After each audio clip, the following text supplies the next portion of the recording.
Hi everyone, welcome to new blog. I hope সবাই ভালো আছো। তো বন্ধুরা দেখো, এখানে মসুর ডাল রান্না করছি। আজ সোমবার দিয়ে দিলাম, ডালটা কিছুক্ষণ ফুটবে। আর এখানটায় আম এনেছিল, দেখো আমগুলি খুবই মিষ্টি ছিল। 3টা আম খেয়েছে আর 3টা রয়েছে। আর আনারসও 2টা আনলো, খাওয়া হয়নি আনারসগুলো আজ খেয়ে নেবো।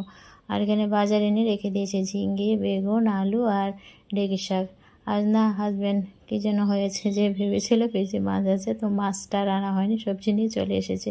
তো কি রান্না করবো ভাবছিলাম, তারপর পাড়ার দোকান থেকে ডিম এনে দিল, তো ডিম রান্না করবো। আর এখানে ভাতের জলে দেখো চাল দিয়ে দিলাম আর ডিমগুলি সিদ্ধ বসিয়ে দিলাম, হালকা পাতলা ডিম ঝোল রান্না করব। আর এখানে কারকল ভাজি বসিয়েছি, ভাজিগুলি হয়ে গেছে, নামিয়ে নেব। তারপর শাকটা বসিয়ে দিলাম, আর কি ঢেঁকি শাক, লবণ হলুদ মিক্সড করে জাস্ট নাড়াচাড়া দিয়ে তারপর ঢাকা চাপা দিয়ে কিছুক্ষণ রেখে দিলে সিদ্ধ হয়ে যাবে। তারপর ঢাকা তুলে ভেজে কিছুক্ষণ রান্না করে নেব আর কি। তো ঢাকা দিয়ে দিলাম। আর এখানটায় এই যে ডিম ঝোল করবো, পেঁয়াজ ভাজা বসিয়ে দিলাম আর মশলা দিয়ে ভালো করে কষিয়ে নিচ্ছি। মশলাটা ভালো করে কষিয়ে তারপর ঝোল দিয়ে দেব, হালকা পাতলা ডিম ঝোল আর কি। এই তো আলু ভেজে ডিম ভেজে সমস্ত কিছু ভেজে ঝোল দিয়ে দিলাম, পরিমাণ মতো লবণ দিলাম। এখন কিছুক্ষণ ঝোলটা ফুটতে দেব।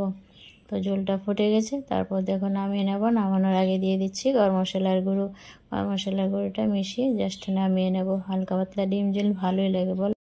পাতে হালকা পাতলা ডিম ঝোল, ডিম আর আলু থাকলে আর কি লাগে বলে, জাস্ট জমিয়ে খাওয়া দাওয়া হবে। পাতে এরকম হলে ডিম ঝোলটা ভালোই হয়।